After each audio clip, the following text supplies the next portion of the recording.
Well, hello there, online students, and welcome to Color Study, an introduction to color painting. Now, this lesson in particular is going to be shared as a pre-recorded video to the public as a promotional video for my online classes. So let me first start off with an explanation of the online classes, if you would allow me to. So starting off with the $10 a month tier, which is what you would use for the beginning, or you can sign up with the more advanced tiers, but it's up to you which one you want to start off with. But I'm going to go from the earliest tier, which is the online class basic. So you get access to all of the pre-recorded videos, no live streams however, just the pre-recorded videos, and you also get access to the virtual classroom, which is the critique video that I do each week, which means you can send me up to two pictures each week for a critique video where I give everyone suggestions on their artwork. And then moving on, we have the live stream tier, which is the tier right now where my patrons are watching this video live. So I have at the moment my live stream tier patrons, online students, watching this lesson as it is created. And so in this tier, you're able to watch live streams every Wednesday and every Saturday, 9 a.m. Eastern Standard Time, and ask me questions while I create each lesson. And so moving on from this tier, also the $20 has all of the benefits of the tier prior to it. Same goes with the $40 tier, which is the group Zoom tier. Now this is another level up where you get to interact with me and the student body in this tier. Camera to camera every week, 12 o'clock p.m. Eastern Standard Time on Tuesdays. So that is the group Zoom tutoring tier. Think of it just like office hours in a university setting where we get to hang out and you get to see my studio paintings in progress, and you get to ask me anything art related you would like, camera to camera, using Zoom. And there is a tier higher than this one, which is the one-on-one group, not group, one-on-one Zoom tier, but that one has reached maximum capacity. So those are the three tiers that are currently available in my online class. Also in the online class, you'll notice that I use streaming software, which allows me to have my palette there, so you're able to actually see the palette. So now let's move on to the lesson. Now usually in the online classes, I will be doing portrait painting topics, but today we're going to be doing a still life. I am not working from a photo reference, actually. I'm working from life. I have a mug set up in the background. It is just a white colored mug, basic mug on the fabric that you're looking at. So for this color study exercise, everyone in the online class, I would highly suggest you use a matte, not a gloss. I didn't have a matte mug, but if you have a matte mug, a gloss would be fine, but it has to be a white mug, some kind of white cup to use for this color study. And make sure to put it over top of some kind of flat colored surface like I have, like you're seeing in the picture there. So for this project, or should I say this lesson in particular, online class students, I would highly suggest that you work from a still life, so preferably a white mug, some kind of clear colored cup, because it's easy to draw and it's something that you can find quickly. I would highly also suggest that you work on a gray tone. Now traditionally, color study is done on a white surface if we're talking about the Henry Henchy school. Henry Henchy going all the way back to Charles Hawthorne, doing outdoor still life, with the morning sun and the evening sun. Let's see, we got a question from Brenda in the live stream tier. What is the vision we see on the canvas? This is a still life I painted over. So this is just, let's just ignore this. This is just, I painted over a bunch of old paintings, and this is just one that's left on this panel. So thanks for that question, Brenda. So typically, the way I was trained to do this was to work on a white panel and go over it and mix with palette knife. painting color to color and actually starting off with a very loose charcoal sketch. That's the traditional Henry Henchy style. I've also taken color study at Studio Incaminati. Studio Incaminati is a contemporary realist school in Philadelphia, where they actually work on white, and we're going to be doing this closer to the Incaminati style, less similar to the Henry Henchy, but they have similar principles, and this is going to be more about principles and not so much about a how-to paint kind of thing. So long introduction complete. Now let's get into the color study. So I'm using a size 2 bristle, and I'm going to go with a drawing color, which is raw umber. Color studies are not supposed to be finished paintings. They are fast and kind of aggressive ways of creating a study. And now you need to disassociate from the appearance of the painting and focus on the actual study that you're going to be doing. And when I say study, I mean we're going to be studying large color relationships when we are putting in these shapes, these different planes. So I'm very quickly mapping out the composition here. So there's the fabric actually that goes here. There's a little bit of the blue of the background over there. And then there's the cast shadow over here. Now, since this is a cup and not a portrait, we don't have to worry about likeness. Who cares about the likeness of a cup? It's a cup. So we're going to just very quickly draw this ellipse. Now, when you're doing this, when you send me your images of your color studies, students, you do not have to send me the image of the still life. You can just send me the images of the painting, not necessarily the setup. Because what I'll be looking for when you send me your images for this lesson is how bold are you with your color relationships, and we'll get into that very, very quickly. Now the cup is a little lopsided, but it's okay. It's just a very quick, simple sketch of a cup, and you don't want to spend too much time in the drawing. No more than, say, like 5 minutes or so, just getting the basic shapes down. And when I studied color study at Incaminati, we did use brownish type of start, and we did actually work with brushes quickly. Again, my teacher who studied with one of the Henry Henchy students that I studied with in the past would frown upon working on a gray surface, and would frown upon starting with a drawing color. But this is a little bit more practical and closer to the Incaminati way of studying color. Those of you that are wondering what Incaminati and Henry Henchy are, I'll be posting some readings to look into. I've actually posted some readings already in the online class. Of course, they are public, so anyone can look at them because the resources are free to anyone that wants to read them on the internet. Alright, so now that we have that blocked in very, very quickly, I'm going to clean off the brush with some of the Gamsol, and we're going to look at our main color masses. So color study is about studying light key, and light key means you are describing the nature of the light.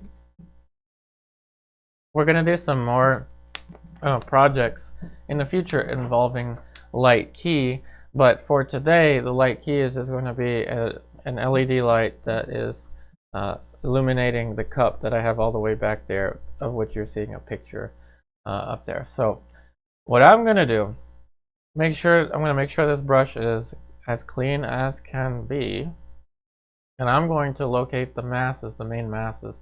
So the first being, of course, the cup, the second being the background, the third being the foreground over here. Speaking of the foreground, I missed a plane over here, but I'll put that in with color. So I would recommend working either with palette knife. If you're feeling brave, you can work with palette knife.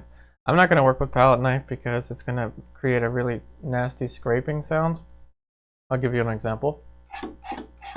I don't think you want to hear that. So I'm going to work with bristle brushes for this one.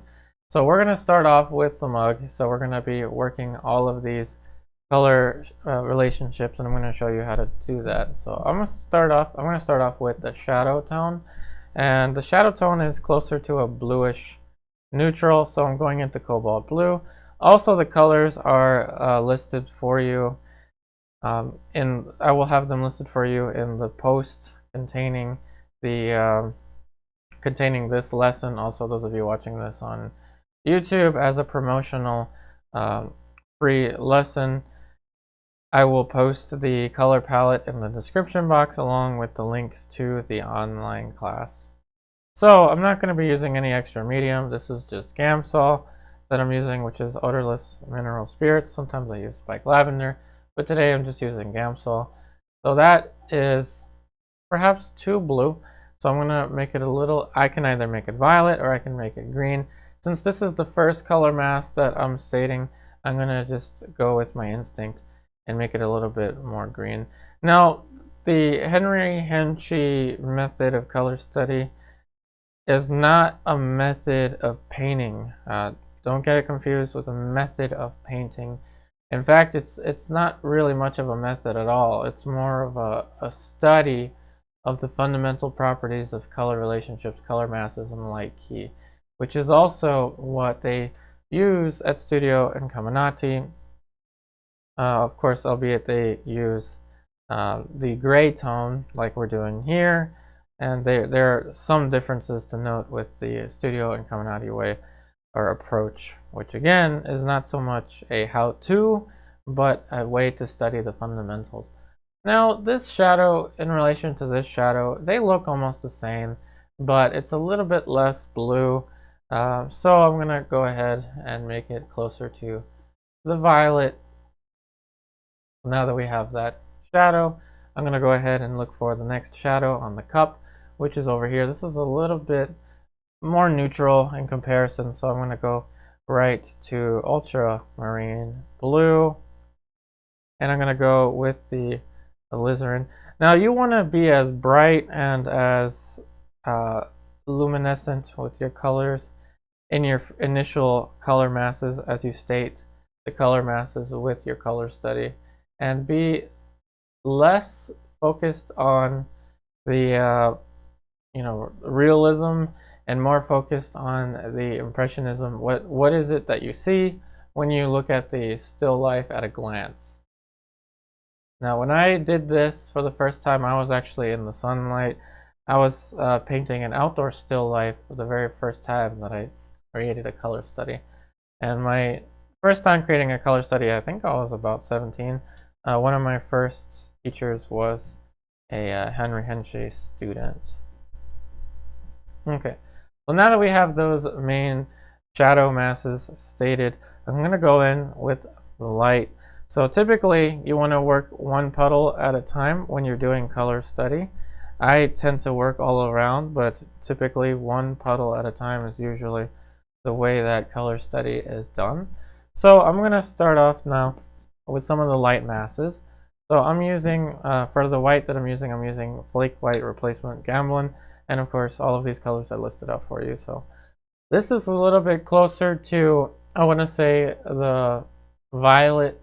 It looks closer to the violet, say, relative to the white that you're seeing, maybe right there, the little white frame that you're seeing here. When you're doing color relationships, you want to relate, if you're seeing one white area, you want to relate it to others. So I'm going to relate this one to this one when we're painting, but you can also use other things in the room to relate to. So let's use the cobalt, not cobalt, this is, actually that is Cerulean Blue. So Cerulean Blue, Flake White Replacement. And live stream tier, please feel free to ask me any questions, any art related questions. Don't worry, I don't have the text box in here, so you can feel free to ask me any questions. Don't worry, the public won't see it. You can ask me anything. So I'm using a little bit of Gamsol. Now again, ideally you want to work more thick and with a bigger brush. Actually, I didn't realize this is a 8x10, so you can also use smaller canvases for this. I'm gonna switch to a bigger brush actually. So let's get a bigger brush. And this is why I suggest you have a bunch of brushes so you can just have something to... This is a new brush actually. My first time using this one. Ingrid, good question. What is Lucy doing behind the scenes? Is she behind the scenes? I don't see her here. She is at the moment not doing anything related to the class. So I'm using a very simple color mixture, but thanks for the question, Ingrid. So I'm using Cerulean Blue and Perelyne Red. Now the reason I'm using a tiny bit of Gamsol is because Flake White replacement handles just like, in my opinion, handles just like Flake White, say the Williamsburg brand.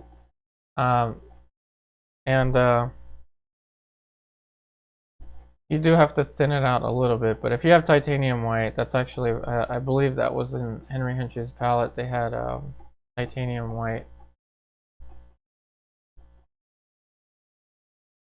Now when you're doing these color studies, make sure that the color masses don't touch each other yet, because we're stating the main masses. And cover quickly. I'm actually covering a little slowly. So this one, this shape appears to be actually, to me, cooler.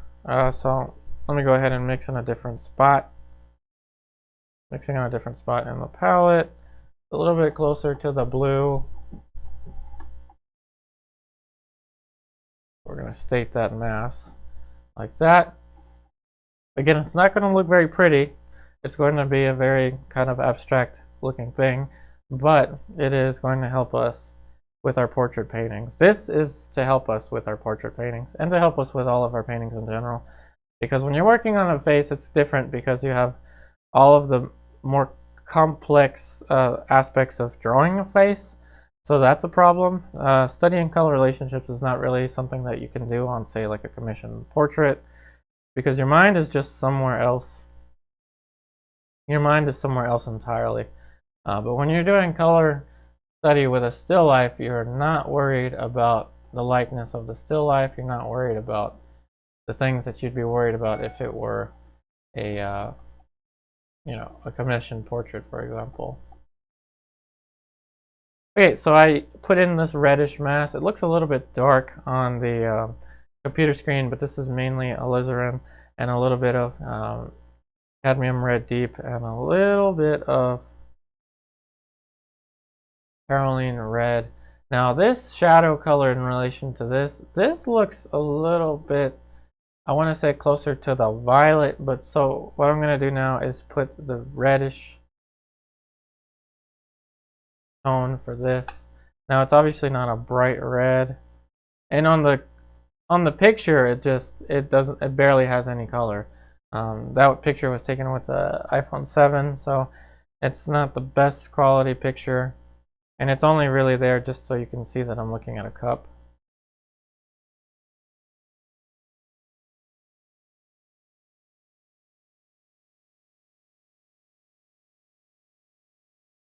It's close enough, but it's a little too close to the yellow, so I'm going to put in a little bit of Dioxazine Purple and white, and then I'm going to go back to the alizarin.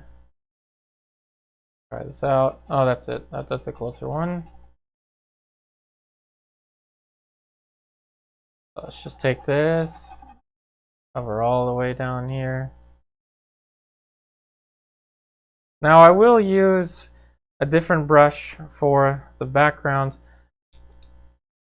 The background in relation to everything is darker in value, obviously, but the color is a very simple one. It's a greenish hue, but it is, to me, it's not really a Viridian, it's not a earthy green either. It's kind of a strange green that is closer to, I want to say, blue. It's closer to blue relative to me. So I'm gonna do, what it looks like to me is Viridian and Dioxazine Purple.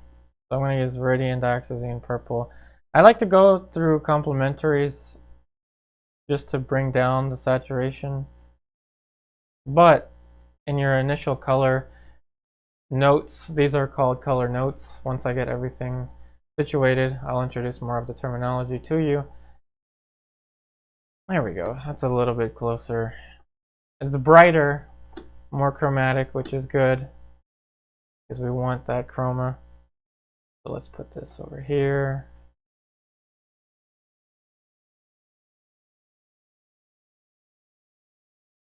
Good, good, good, good. So we have the main color mass for the background. So we're stating the masses. The masses of color are being stated in relation to one another. The values are definitely a little bit off, but we'll get to that when we adjust the colors. I also want to make it known to everyone watching this as a promotional video on YouTube that each lesson runs about an hour. Okay, so different to what you're used to with the pre-recorded videos.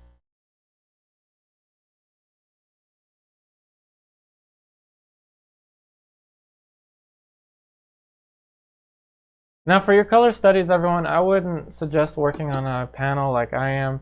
Actually, I would suggest you save your panels for more finished studies. But this is just something I had something I had offhand. Now, I would really suggest you use cotton canvases for these, just because they're cheaper to access, just in my opinion. Now, this gray almost looks exactly like the gray in the picture. That's one instance where I'm gonna really have to blur my eyes. Now that we're looking at all of the main color masses, looking at this, it looks actually more green, closer to the green. So I'm gonna go with, this is Cadmium Green Pale. And let's just make it Cadmium Green Pale and white. Oof, the value is off. The value is way off. So how do you darken in value but still keep your color relationships in check? Well, use color to change the value, don't just automatically add a dark color. Think about the color that you're going to add. So instead of going to Ivory Black over here, I'm actually going to go to Dioxazine Purple. And yes, my palette is modified from the Incominati palette, is also modified from the traditional Henry Henchy palette, because I have my own colors added to it, such as Ivory Black isn't traditionally in, this is actually Bone Black, but in any case, black isn't actually part of the Henchy palette or the Incominati palette. I added it in there. Titanium Yellow, Nickel Titanium Yellow is also something I've added. Yellow Ochre is something I've added, and Raw Umber is something I've added, along with Transparent Mummy. Those are different to what's used traditionally. Now, there's actually another reddish mass that I can use. We got another question from Ingrid. Do we still send our paintings for critique through Gmail? Yeah, you can use the Gmail, or you can use the, oh, good point. Good point. Thank you.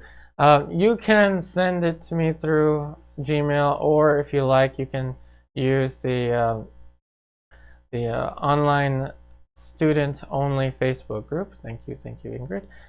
So we also have a online class-only Facebook group, meaning you have to be in the online class to be part of that group, and that is a place where you can communicate with other students, and you can also send images to me. It's a little easier for me to actually locate them on the Facebook group. So this is a little bit brighter of a red to me. it's void of any color in the photo reference, so I see it a little bit more red. So I'm using Cadmium Scarlet. Now, online students, the question you must be wondering is, do I need all these colors to do a color study? And the answer is no, you don't need all of these colors to do a color study. But my hope is that when you're doing color study, you will see why these colors are necessary in order to have, you know, a more vibrant picture. My hope is that in doing these color studies, you'll see, oh, okay, that's why he has such and such colors, because it helps him attain such and such effects. That's the hope. And I know you will. You will see the case for something like a Cadmium Scarlet. If, say, you mix yellow ochre with, I don't know, like Cadmium Red and Cadmium Orange, you'll see why Cadmium Scarlet handles it a little differently. Now this plane is a little bit, I want to say, more pink. It's closer to the pink than this. So remember, each plane change is a color change. So I'm still stating the color masses, but what I'm doing is now I have more color masses to relate and more complexity to this color study. And the idea is to describe the quality of the light, which is the light key. Now, I don't want this to look like, say, orangey light, like sunlight, or a fluorescent light. It's a rather coolish colored light that's not as bright as sunlight.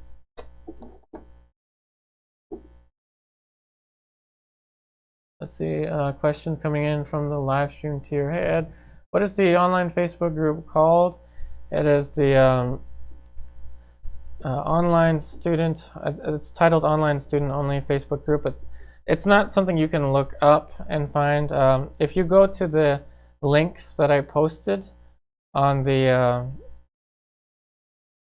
it's 2 posts ago, so backtracking a little bit. So when somebody joins the online class, I send you a welcome message that contains all of the links to all of the projects, and in those links you will see a link also to the Facebook photo reference group. So so Ed, for you, there is a post that I created recently with the updated playlist. It also has a link to the Facebook group. If you have trouble accessing the Facebook group, I can also make sure to post a link to it when this video is posted just for you, Ed.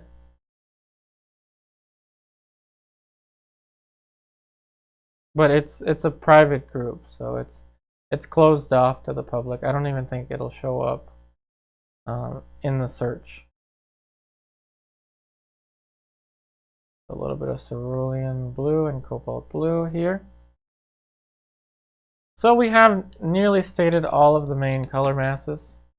Let's see, Ingrid, I'm using your palette colors in alkyd oil paints and it seems to work well. You can use this in alkyd, especially if you're working in palette knife. You can actually work on a color study pretty much day in and day out because it dries overnight. And that's perfectly fine for color study if you want to use alkyd. Now, of course, that's different than Studio Incominati, and it's different than the Henry Henchy style of working with color study. But you can use alkyd because these are quick studies. These are meant to be very, very quick, fast, bold, kind of aggressive color studies. Now, please don't think that this is going to be the start of a painting, though, that I'm going to work on for many, many days. You can start off a painting in the color study style. Now, that's just way off, but I can live with it. You can start a painting like this and keep working on it, but I don't suggest you do it. I suggest that you keep your color studies as color studies and your paintings as paintings. Don't mix them up.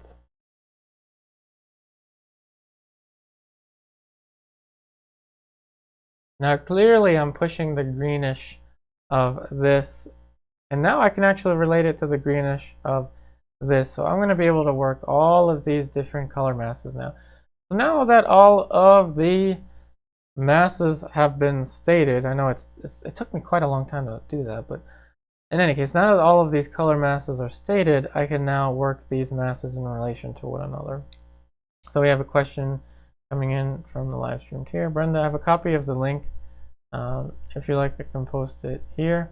Yeah, you can post it.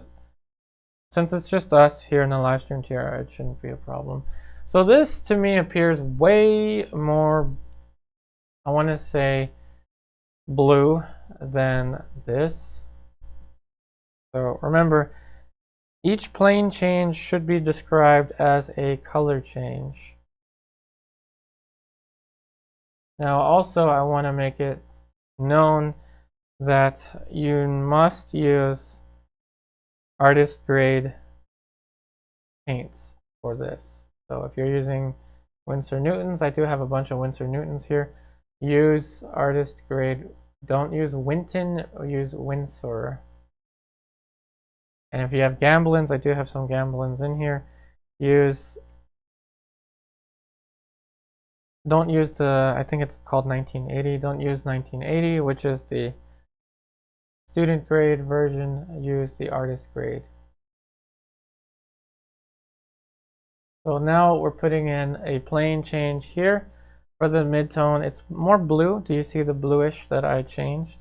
It's closer to the Cerulean Blue, and this is closer to a Viridian-ish bluish green.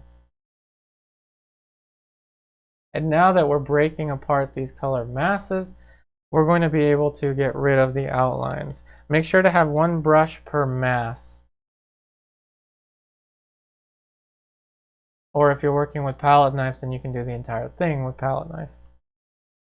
Now this is closer to, I want to say, a bright blue relative to this. So I'm going to go ahead and experiment a little bit. I'm going to put Phthalo Green.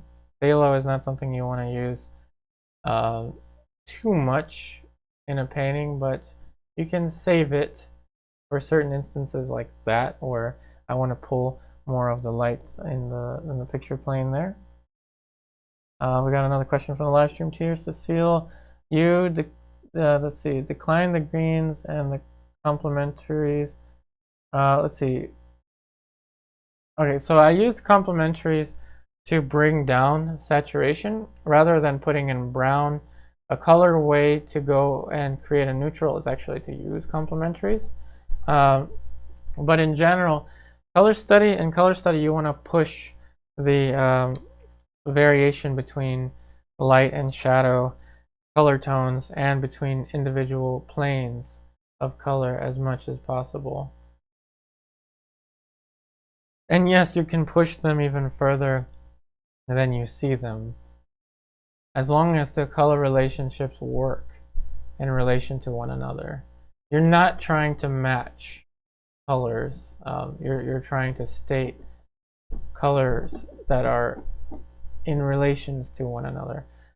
There's a quote from someone, I can't remember who: the finer the relations, the finer the art. I heard that in one of the Studio Incominati live streams. The finer the relations, the finer the art.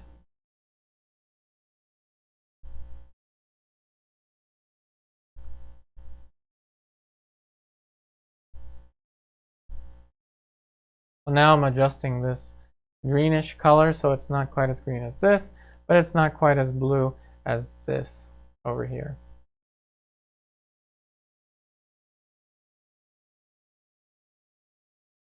And now let's adjust this relative to this. Now clearly it's a little lopsided on the top, so I'm going to go ahead and adjust that shape.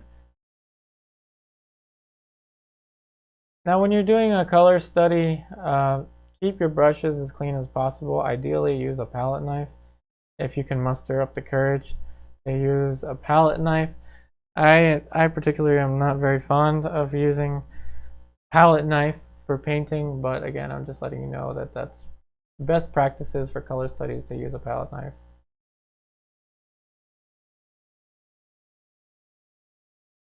Okay, so now I'm going to adjust this. And I want to say it's actually warmer. It's closer to the orange than I thought. So rather than going straight for Cadmium Orange or Cadmium Scarlet, I'm going to go with raw Sienna. It's closer to the orange, as you can tell, laid out in the color wheel. It's closer to the orange than these.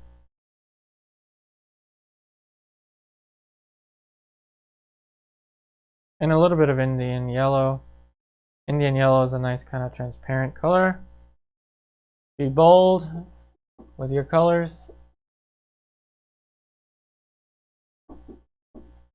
So that's a little closer, but I want to say that it's perhaps a tad bit too green now. So I'm gonna go with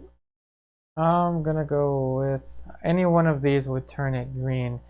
So this would be an instance where I'd have to use palette knife. So I'm gonna go in with a very thick color. So I'm gonna go in with yellow, white,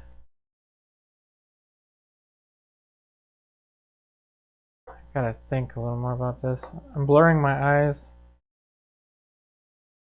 I want to say it's more of a neutral than it is an orange. So I went straight into purple, Dioxazine Purple. And let's see.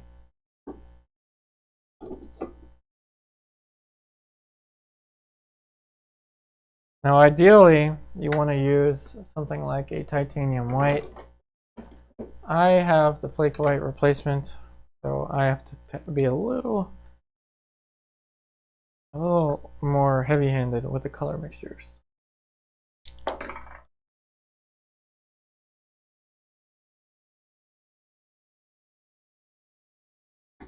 Okay, that's way closer to the color that I want. You can also see how much brighter palette knife is. I was fighting it as much as possible, but I think it's time now to use the palette knife. Now I gotta be careful not to make it too yellow. That's why I didn't put straight up, cadmium yellow by itself. And I'm allowing it to mix with the bluish color that's already on here. So back to the blue. I'm using Cerulean Blue instead of Cobalt Blue. It's a little bit less blue. It's a little closer to the greenish. But now we don't have that greenish problem. I think the issue was using Indian Yellow. So this is one very, very teachable moment in color study where you can just transition right into palette knife if you're having any trouble with that. So I can actually now go back from this mask to this one, and let's see if we can get a much more rich color. Like I said, if you have the courage to do it, use palette knife, but it is not for the faint of heart. It is not a very friendly tool to use when it comes to painting. Telling you from my own experience, if you've studied with a Henry Henchy student, then you're familiar with how to use palette knife for these exercises.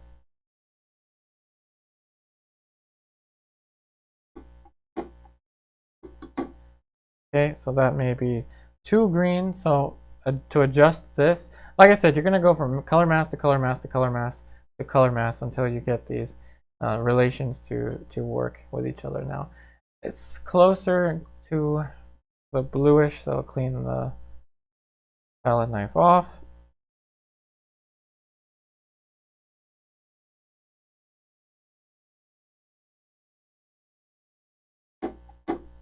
Let's go with Ultramarine Blue. Now the difficulty, so I'm using Cobalt and Ultramarine. So the difficulty with this is disassociating from creating a painting and focusing on the exercise, the color study exercise.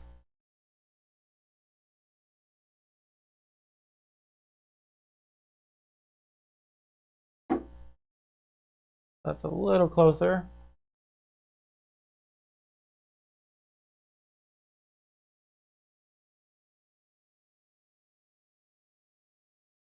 the value that I want. Again, that's not really something that you can see in the picture.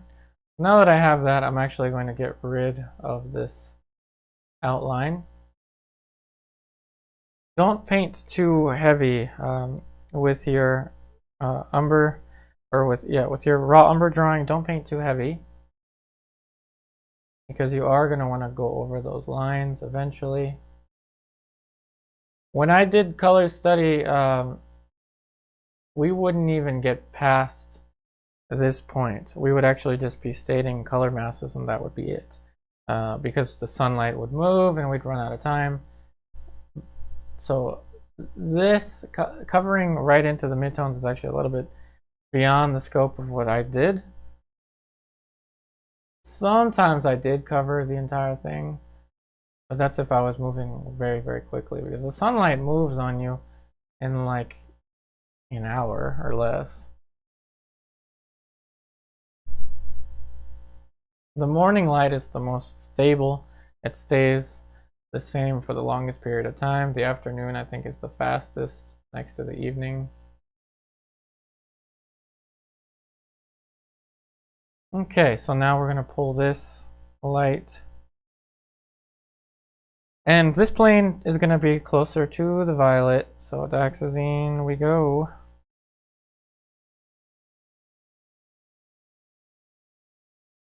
But it's such a subtle plane and color change that you wouldn't even notice. The drawing is all kinds of bonkers. It's all kinds of off, but that's okay. The one time in painting where you don't have to worry that much about drawing is color study.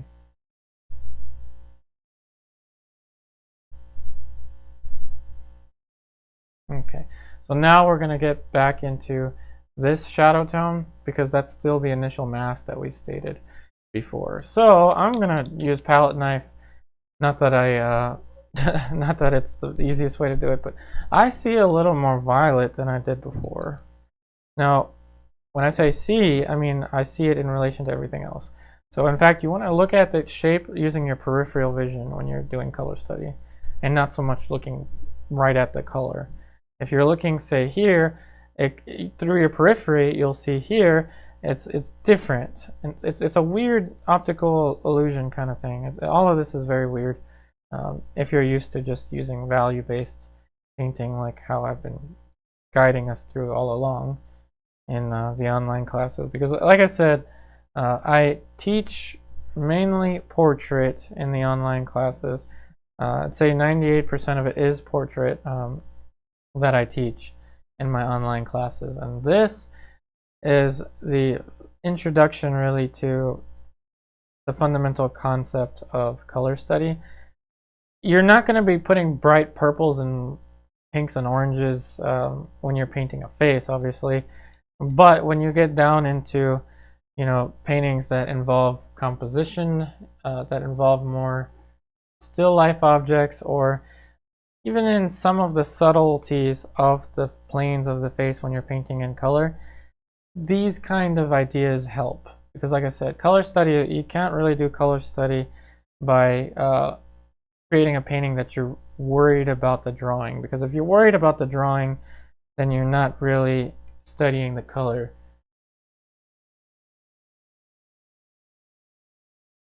So that's kind of a nice purple. It's not a bright purple, but it's purple enough to say, you know, yes, we're pushing that color mask. But I'm going to use a little bit of cadmium green pale into that purple. And you can mix directly on the painting if you want. It's encouraged in color study.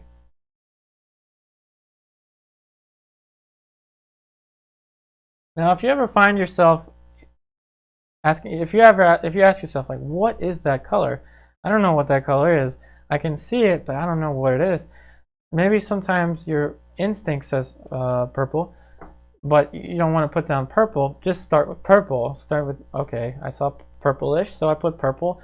Once I put the purple, I was like, wait a minute. I think it can go a little bit cooler, but I don't want to put more blue because it'll make it, you know, deeper blue, a deeper purple, so I went with green to adjust that purplish tone. So now we're going to go and put in this plane change right here. It's definitely more purple to me.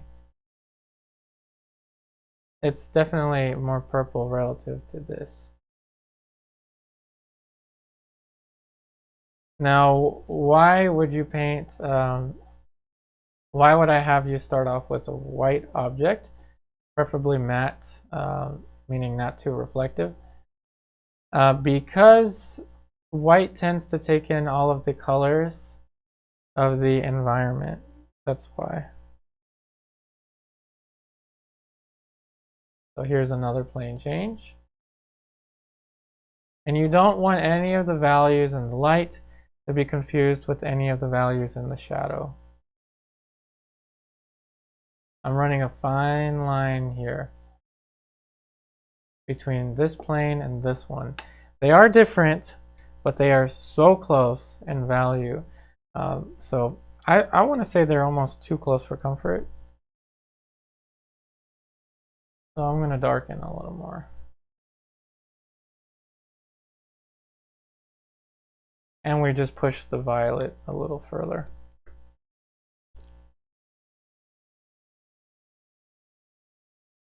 Please keep your plane changes as obvious as possible. I'm not going to round this out very much because I want the plane changes to be as obvious as possible.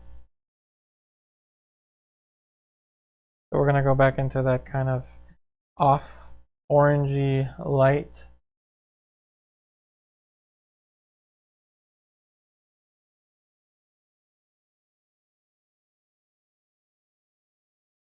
Now again, everyone watching this as a promotional video, I do not do these kind of exercises on a regular basis.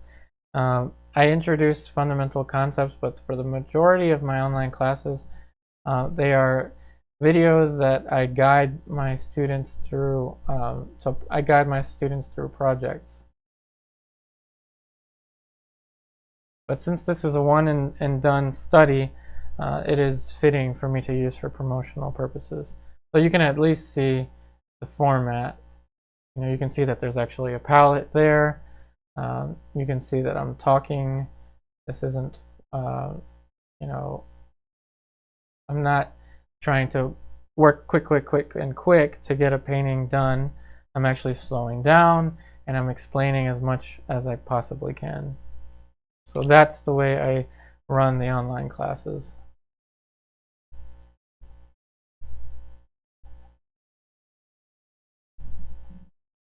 A little bit of drawing. We're going to fix the drawing a little bit.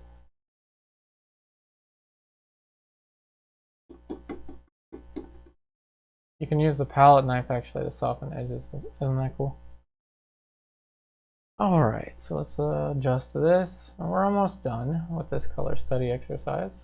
They should be quick. It shouldn't take very long. Alright, so let's get back into this color. And I want to say it's an even cooler tone than I had before. So let's use Perelyne Red and Cerulean Blue.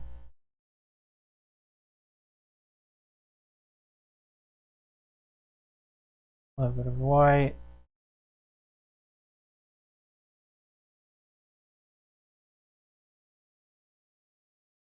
And that's a little closer. Maybe some Cobalt Blue.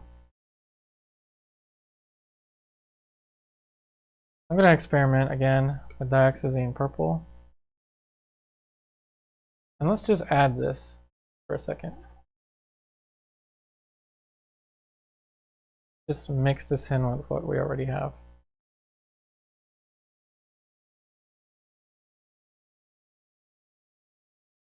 The Dioxazine Purple was a little too...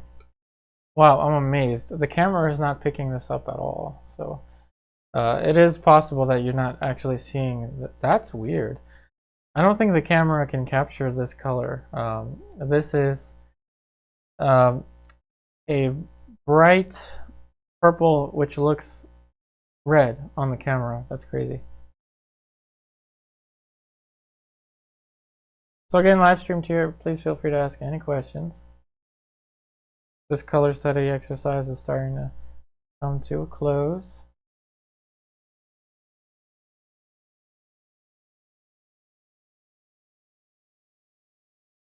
Okay, now you can see that violet.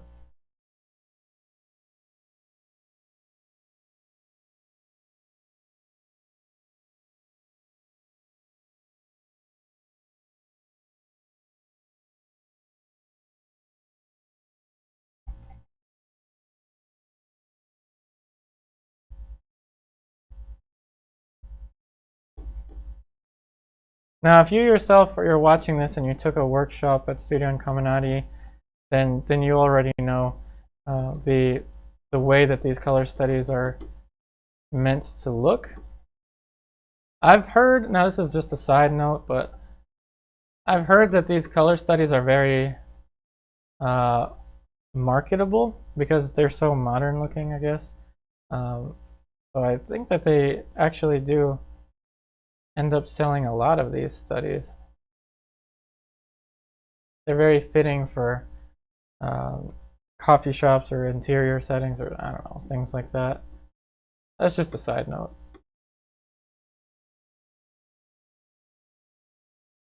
Okay, that violet definitely made a difference with this color tone. I hope you can see that it did. It looks pinkish. Strange to me. It looks way different in the computer screen that I'm looking at.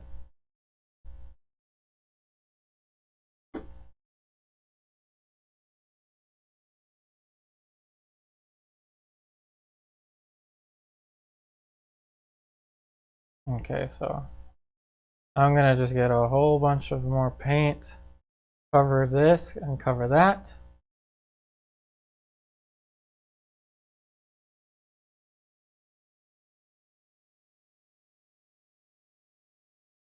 Also, feel free to look up Studio Incominati color studies, and you'll see pictures of them on the internet, so you can see closer to what I'm aiming to achieve.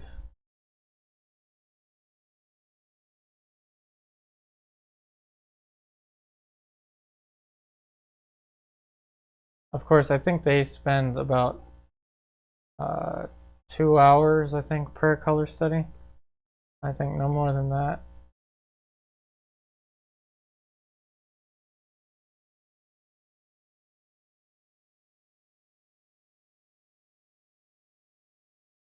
Okay, so now we're going to cover the top of that. And I want to say it is definitely definitely not as bright blue as I have stated it before. So Dioxazine Purple, Viridian. See what this looks like. And that's close, but I want to make it a little more greenish. So Dioxazine Purple, Viridian. Now notice that I started this study with brushes, intending to keep it mainly with brushes, but I intuitively just went right for the palette knife. You will find the case for palette knife with these studies, trust me. You will find the case for studying with a palette knife. And if paint gets everywhere, then you're doing it right.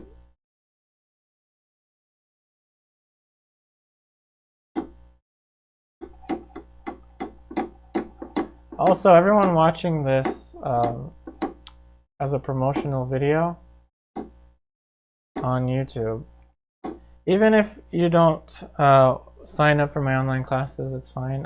I recommend that you do as many color study exercises as you can stomach. They are very freeing, they're very liberating in that, you know, you disassociate yourself from the the task of trying to create a picture and you're just focusing on the fundamental properties of color relationships, I highly recommend that you do this because, number one, we can always access a still life. A still life is always there and available for us to use.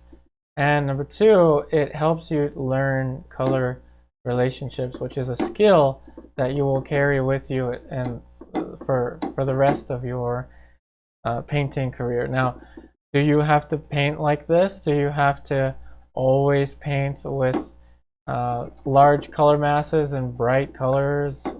No, it's not. It's something that you're going to keep in the back of your mind as you are growing as an artist.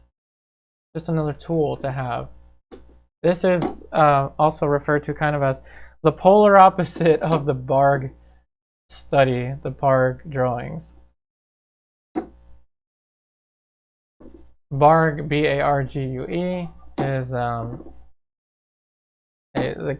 classical way one would get introduced to an atelier. They would be copying drawings, outlines. I created something similar to that for my online students and I called it templates. I created drawing templates for them for the earlier projects, the earlier portrait painting projects.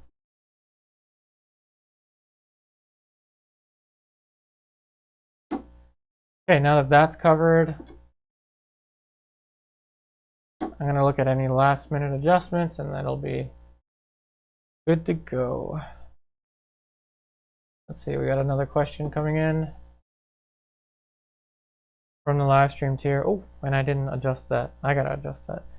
Gotta run through these colors quick. Let's see, Kathy. We should refrain from using black and umber, only to use white and bright colors for the color study. Use complementary colors to get neutrals. Correct, Kathy. Good observation. Great observation. Please, refrain from using too many earth colors when you're doing color study. Thank you so much for pointing that out. Please refrain from using too many earth colors, meaning try not to jump into umber, burnt umber, raw umber, Venetian red, sap green, those earthy colors, and instead use, cadmium scarlet, cadmium orange, cadmium green pale, cobalt blue, dioxazine purple. Use bright and prismatic colors for these exercises. Yes, you can get a very naturalistic looking color if you use burnt umber. If you use an earth color, obviously you're going to get naturalistic looking colors, but that's not the point of this exercise. The point of this exercise is to push color as much as possible. So yes, exactly. Now, this is way too generic. It's too alizarin crimson, straight out of the tube looking. So let's go with a little bit of cerulean blue and alizarin and a tiny bit of Phthalo Turquoise. Notice I've used almost all the colors on here except for yellow ochre. I didn't touch yellow ochre or transparent mummy or burnt sienna. Actually, I didn't use burnt sienna, transparent mummy, or yellow ochre, or let's see, how do I say it? Terre Verte. I'm trying to pronounce it properly. Okay, let's get back here. So let's mix directly on here.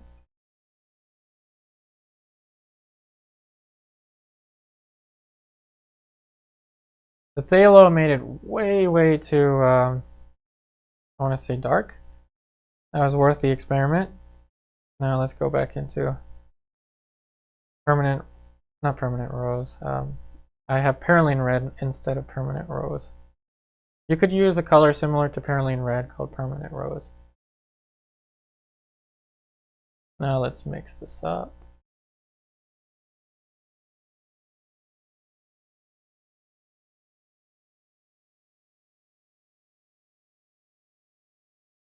And I want to say it's still a little too dark. So I'm trying to make it a plane change as much as possible, a color change described by a plane change described by a color change, sorry, as much as possible. But oftentimes I kind of revert back to my value-based training. But try as much as possible to think of it as a color change. And it's fairly complex. I mean, it looks very simple, but there's a lot of complexity that have gone into these mixtures. For example, here to here, this has to be, now this is way too bright red, so let's carry on. Let's carry on. Encore today, we're working a little bit longer. So I'm putting in some of the violet that I had and mixed right into the scarlet, and it brought down the scarlet. So see how I'm getting neutrals through more prismatic color mixtures? That's the way to do it. Try to keep your plane change as obvious as possible. Let's see. All right. A question or comment coming in from the live stream tier. Brenda, our student lounge is now open on the weekends. Oh, awesome. Also, everyone in the online class, everyone watching this as a pre-recorded video in the online class, in any of the tiers. Brenda, one of our students, has a student lounge, a Zoom student lounge where you can go and hang out, talk about art, or just talk about anything you want to talk about, so long as it's appropriate, of course. And the link for that is posted in the Facebook group, and it will also, she will also post it as a comment on this post where you're seeing this video. Only on Patreon though. Okay, so I want to make this a little more of a bright orange yet pink. And if your palette looks like a battlefield after all of your color study notes are placed, after your color study ends, that's good. This is a battlefield. There's a ton of different colors that have gone into this. And notice I just went right into palette knife and I stuck with the palette knife, so.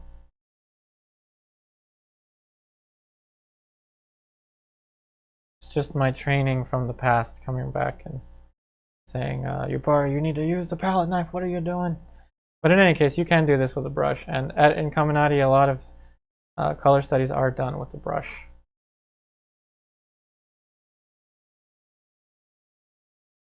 That's a little closer. Now the drawing is completely off, but that's pretty much color relationships in a nutshell there. So let's take a look now. So we have, let's look at the color masses. So 1, 2, 3, 4, 5, 6, 7, 8, 9, 10, 11, and 12. Just 12 simple color masses. I may have missed one or two. But one thing you'll see, if you look at a lot of Henry Henchy or color study exercises by Henchy students, you'll actually see the tabletops of their still lifes. You will actually see different color notes within the same value range. So this is a different color note than this. This is a little bit, it's one mass, but it's a different color note. This is much more blue, and I see this out there. I don't see it in the picture at all. In fact, this color is way off in the picture. But it's a little bit more towards the violet. This is closer towards the, I want to say closer towards the orange. And then this is just, I guess, more of a pinkish color. And yes, the paint does get much thicker using palette knife and using bristles. The very last thing you want to do with a color study is use synthetics. So great comment there, Ingrid.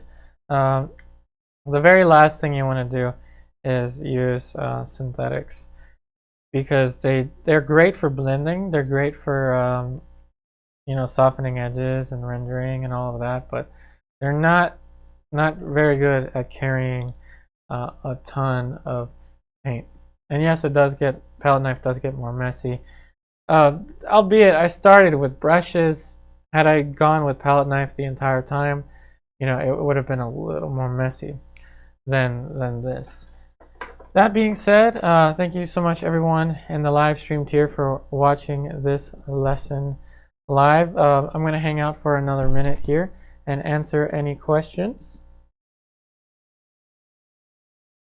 Everyone watching this as a pre-recorded video in the online class, please feel free to send me one image. Of course, you can send me up to 2 images each week for the virtual classroom. Make sure to title your submissions with capital critique. Just write critique in all caps so I can see it.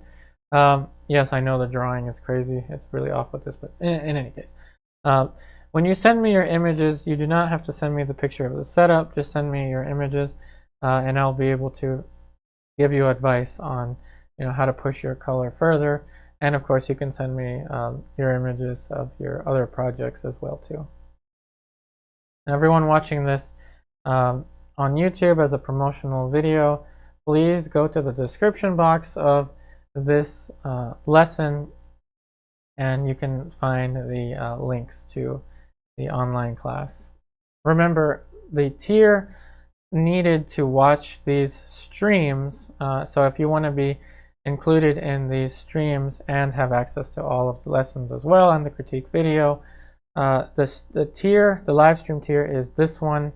It is $20 a month. It allows you to have access to all of the pre-recorded lessons, as well as watching each lesson live as it is created. So that is the live stream tier. And of course, if you want to paint with me, talk with me camera to camera every week, there is the group Zoom tutoring tier where you get to interact with me and with the online student body as well, those that are in the group Zoom tutoring tier. Okay, so it looks like we don't have any questions coming in from the live stream tier. I'm glad you're excited to try this. Definitely do as many of these as you like. We're actually going to have more complex color studies with different lighting in the future, but again, I recommend everyone use a white mug. You know, you can, if you want, you know, throw in a highlight or two if it is, you know, reflecting light. So, you know, that's white and cadmium yellow pale, cadmium green. You know, you can paint, say, reflective surfaces like this, but notice that I painted it mainly as if it was matte. All right. That being said, again, thanks everyone here in the live stream tier and everyone in the online class watching this as a pre-recorded video, and for everyone watching this as a free promotional video on YouTube. I hope that this helps you out. I wish you all the very best in all of your artwork, and I'll see you on the next one.